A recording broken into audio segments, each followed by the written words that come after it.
There is a difference between sharing and stealing. My uncle Okonkwo called it a division of assets, but what he really did was build a wall.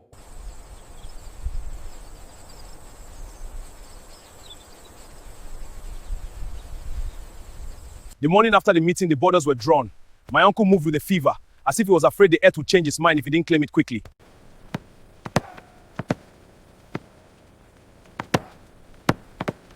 He took the riverbanks, the places where the soil is so rich it feels like butter in your hands.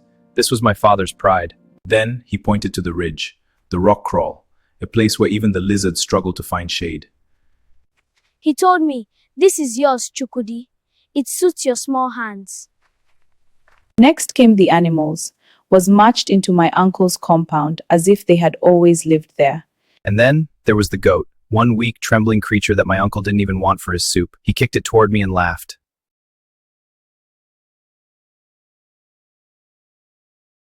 He told his friends that he was being generous.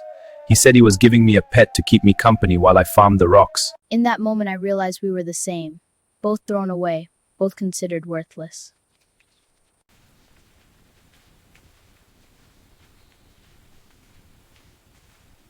I didn't argue. I didn't beg. I went to the rock crawl and I started to move the stones.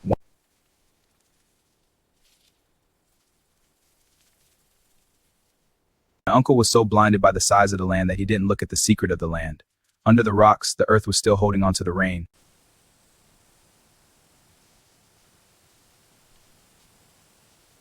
Easy land makes for lazy farmers. But the rock crawl, it was going to make me a warrior.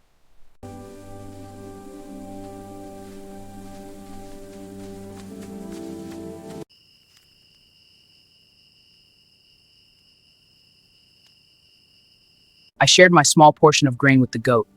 If I was going to survive, I needed an ally, even one that limped.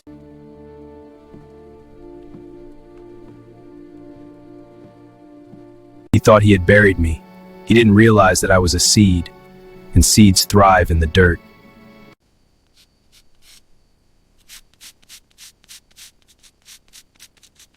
I wasn't just waiting, I was counting. Every day he spent being comfortable was a day I spent getting ready.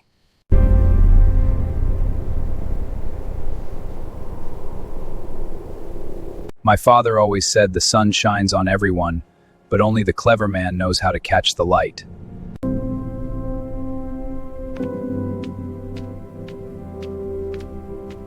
He took my father's fertile fields, but he left me the high ground, and from the high ground you can see everything coming. They can take your property, that they can take your livestock, but they can never take your perspective. The unfair cruelty can house a body, but it can never imprison a mind. I was broken on the outside, but on the inside, I was becoming iron. They say home is where you are safe. But for me, home became a prison where the walls had ears and the floor was made of thorns. Living under my uncle's roof wasn't just about hard work. It was a battle to keep my soul from being crushed by the weight of his cruelty. It started with the cold. While my uncle slept on my father's feather mattress, I slept on the dust of the kitchen floor.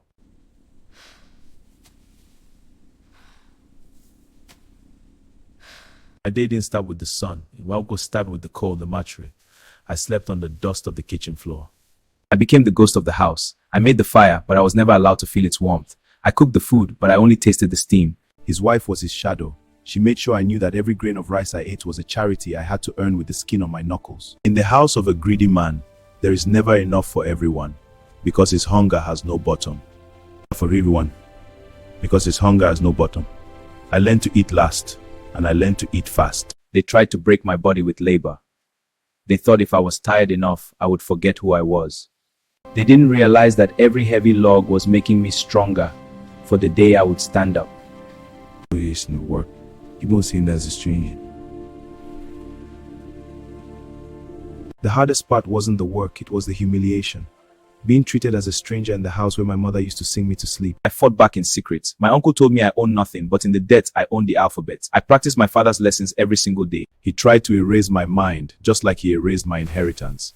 But you cannot erase what is written in the soul. I began to realize my uncle was planning something much bigger than a few goats. I heard them talking about the city, about the final sale. My uncle was selling things that didn't belong to him to pay for a life he didn't deserve. They hit me to make me fear them. Instead, it only made me study them. I learned their habits. I learned when they slept, and I learned when they lied. The only friend I had under that cruel roof was the one they had thrown away. We were both survivors, waiting for the moon to rise. I read by the light of the moon. My father's words were my only food. Education is the inheritance fire cannot burn. I realized that my uncle wasn't a giant. He was just a man with a loud voice and a small heart. And men like that always make mistakes. The pain was temporary. The plan was permanent. I was no longer just a boy living under his roof. I was a spy in the house of my enemy. They thought they were the masters of the house. They didn't know that the boy they treated like dust was the one who was going to bring the roof down on their heads. Cruelty can house a body, but it can never imprison a mind. I was broken on the outside. When the world gets loud with cruelty, the only way to survive is to listen to the whispers of the past. The way. I asked the silence. The work was starting to win. My body was tired, and for the first time, my mind was starting to feel heavy with doubt. I asked the silence, "Papa, was I wrong to stay?" And then, like a warm breeze in the harmattan, his voice came back to me. Not as a ghost, but as a command. Education is the only inheritance they cannot steal. I realized that the rocks weren't my punishment. They were my classroom.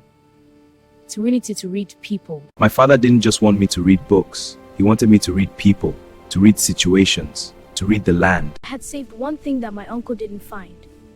A small rust compass. They are weapons. My father's old diary and a small rusted compass. Small tools, but in the right hands, they are weapons. As I turned the pages, I saw it. Left dead to my uncle paid the deal he ever made. The proof they were lies was right here in my hands. My father had documented every boundary stone, every debt he ever paid. My uncle was building his empire on a foundation of sand. He thought he was moving stones, but he was actually moving evidence, and I was the only witness. I stopped working for him and started working for the truth. I began the book, he would burn it, but he couldn't burn my memory. I began to memorize the diary. If he found the book, he would burn it, but he couldn't burn my memory. Useless boy, get up and walk! He called me. When he underestimated me, the more mistakes he would make in front of me. I told the goat the stories of our ancestors. I wasn't just talking to an animal, I was reminding myself who I was. A promise is like a drop of water in a still pond. It starts small, but the ripples eventually touch every shore. My father's promise was starting to move. I promised my father I would finish my education. My uncle thought he had stopped my schooling. He didn't realize that the whole village had become my classroom. I studied how men signed their names. I was learning the laws of the land, one observation at a time. The thief's luck was running out. Greed is a fire that eventually runs out of wood. My uncle was starting to panic, and a panicking man is a loud man. I haven't forgotten. The land will breathe again, and the name of Chidi will be honored. The morning of my mourning was over. The afternoon of my plan was beginning. I was ready to be the clever boy they all feared. My father gave me the inheritance. Now, it was time for me to go and collect it. Who is the one person you never want to disappoint? Type their name or family in the comments. Don't miss to follow for the rise.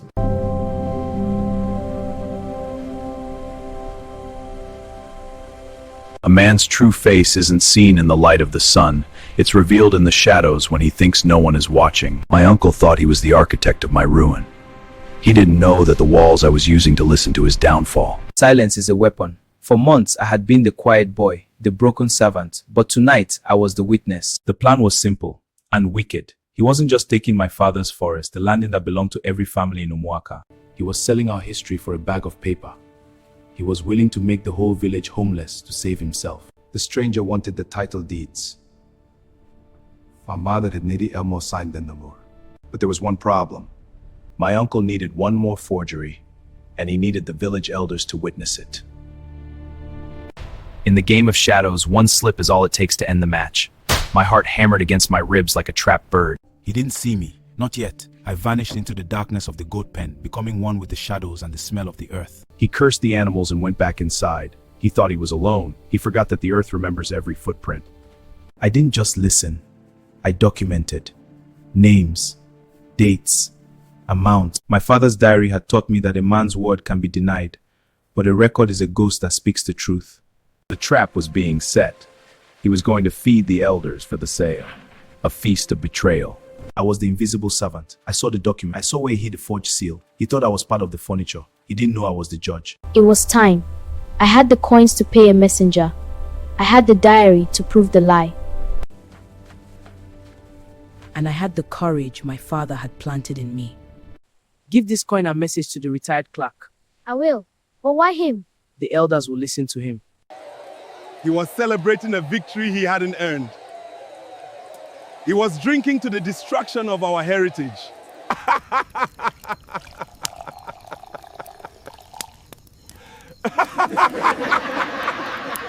Drink, everyone, the harvest is ours. A bountiful year, despite everything.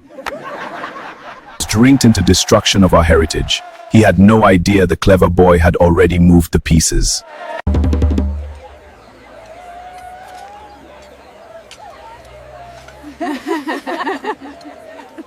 The stage was set. The players were in place. Tonight, the servant was going to present the bill. One signature. That's all he needed to end our history. But the truth has a way of showing up just before the ink dries. My uncle offered them a feast to hide his theft, but a full stomach can't protect you from a sharp mind. Have you ever caught someone in a huge lie? The most dangerous lie is the one everyone wants to believe. My uncle thought he gave me a graveyard of rocks. This was the day I stopped waiting for someone to save me. My father taught me that strength isn't just in the arms, it's in the leverage. I didn't have my father's muscles yet, but I had his mechanics. Under the heat of the sun, the rocks acted like a lid, keeping the moisture trapped in the earth. My uncle took the easy land, but I had found the protected land. I didn't plant yams. They take too long and are too easy to see. I planted peppers, small, fast-growing, and valuable. The clever boy's first crop. I became a gardener of the night. Every drop of water was an investment. I was growing my future in the cracks of my uncle's shadows. Within weeks, the worthless hill was blushing with red gold. My uncle looked at the rocks and saw nothing. I looked at the rocks and saw a market. I had to be a thief to harvest my own work. If Okonkwo saw this, he would claim the hill was his again. Success is only yours if you can keep it a secret. Grown in the hills, madam. The sun makes them sweet. They look good. How much? Just for you, a fair price. Fresh peppers from the hills, very hot. How much? Only 50 naira. Give me 2 handfuls. I didn't want a stall. A stall attracts taxes and uncles. I became a shadow in the market, selling to those who knew that the best peppers grow in the sun of the hills. My first coins. They were small, but they felt heavier than the rocks I had moved. They were proof that my father's wisdom worked. I didn't spend a kobo. I was building a war chest. Every coin was a soldier waiting for the day of the battle.